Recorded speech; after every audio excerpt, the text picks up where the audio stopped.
There are days when travel feels less like sightseeing and more like a conversation with the past.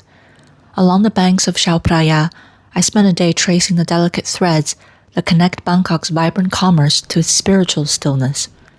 From the colorful chaos of the flower markets to the butterfly that felt like a whisper from my grandmother, this journey was a search for beauty in its purest form, white, serene, and deeply personal.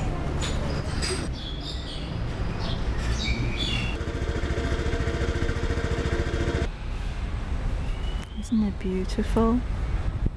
I started my day by taking the Thai Smile ferry across the river to Rajni Pier. Crossing the historic arched bridge, I found myself on a gorgeous street lined with colorful flags. This area has been a hub of commerce since the 1700s. It was a bustling fish market before transforming into the floral center of Bangkok 60 years ago. Today, the shops at the end of the street were filled with piles of garlic and onions being carted on trolleys towards Pak Klong Talat. I've been waiting to see this market all year. My desire to visit was sparked when I saw the music video recently for Evergreen by Rad Whips, the singer from Kimi no Nawa, Your Name.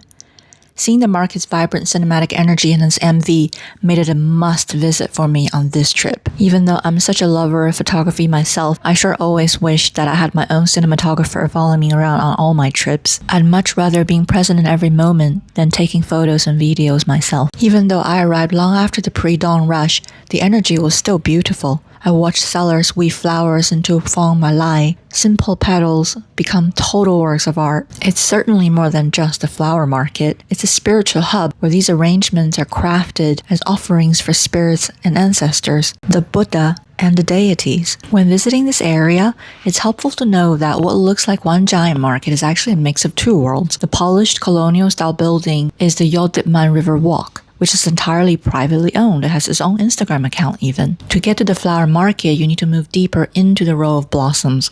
Then you step into the real flower market. This section is actually managed by the government's marketing organization. This is the authentic heart of the district, where the focus shifts from riverside aesthetics to the raw, high-energy business of Thai agriculture. This government-owned section feels much more like a traditional Thai market, with its industrial ceilings and concrete floors that stay busy 24 hours a day. The government wing is a functional hub meant to support local farmers from across the country. It's also where the market's history as a general produce center is most alive.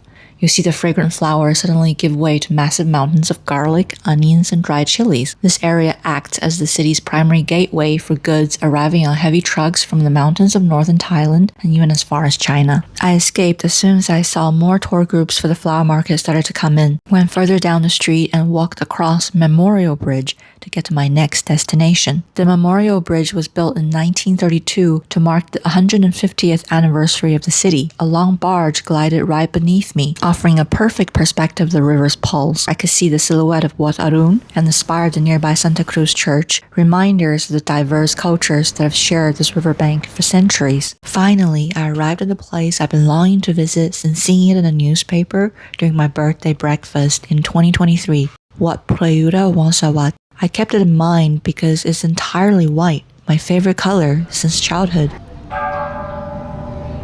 The tower is unique. Unlike the corn-shaped prangs seen everywhere else in Bangkok, this is a bell-shaped jetty. It's so architecturally significant that it actually won a UNESCO Award of Excellence for its restoration. After some tour groups left, I had the grounds all to myself. I sat under the archway, journaling in silence. Suddenly, a butterfly landed on my shirt, a shirt that I had bought specifically for this visit. In that moment, I was transported back to the morning after my grandmother passed away. When a butterfly chose to land on me in the exact same way, it felt like a message. As I walked through the circular hallway, I noticed the walls were lined with the name plaques of the departed, the mix of Thai and Chinese names.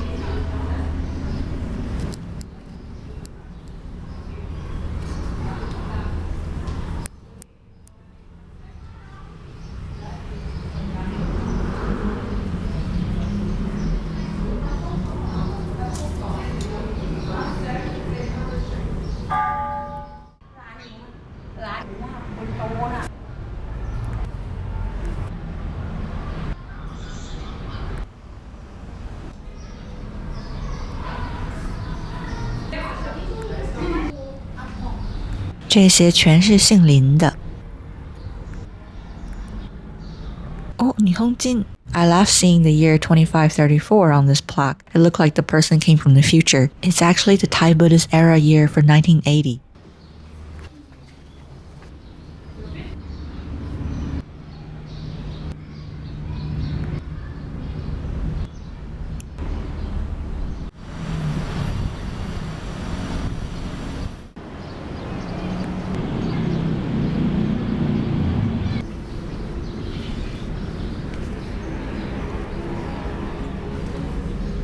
Just outside the temple is Gaomo, a lush rock garden designed to represent a mythical Buddhist mountain. It's a peaceful maze of artificial hills, grottos, and spirit houses that offers a shaded escape from the afternoon heat. The garden's famous for its turtle pond, where dozens of turtles and tortoises, symbols of longevity and resilience, paddle through the water.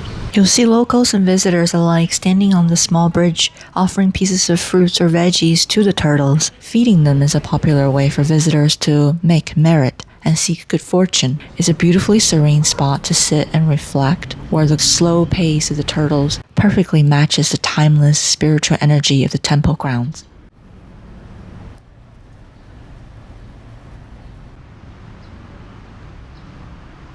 I proceeded to stroll towards a restaurant that I'd seen featured by a chef's tour. Ban Arma. This century-old Thai Chinese home is tucked away in a neighborhood that once belonged to a wealthy merchant. It's right next to a colorful shrine too, and comes with a pier right next to it.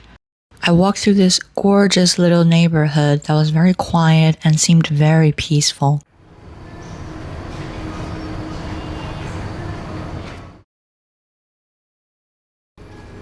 Incredible. The stroll to the restaurant itself is an experience. That's supposed to be him.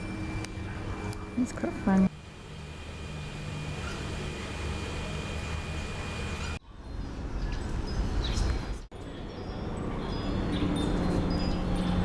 It's beautiful.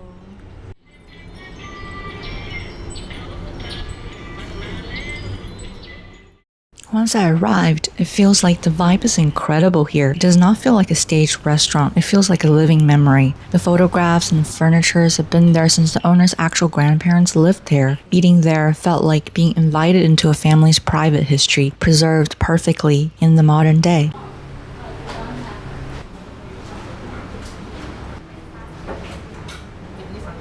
I got myself the chrysanthemum tea with milk and jelly, and a little bit of food to fill my belly.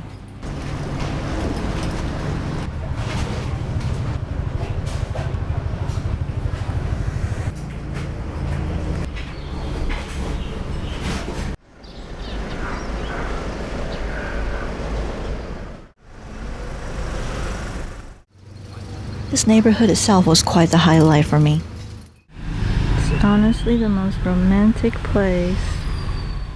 Of course I came back to Wat Rakhang. It wouldn't be the perfect day if I didn't end it here in my favorite place. This is my last visit this trip before I move from the riverside back to Barak Satong neighborhoods tomorrow. There is a local belief that visiting here makes your reputation resonant and clear like the bells. I don't worry about my reputation. I just want to soak up the romantic energy in the air, sitting under the large tree filled with lanterns until the lights go off at 7:30 p.m., signaling the end of another perfect day. Oh, look at the police cars.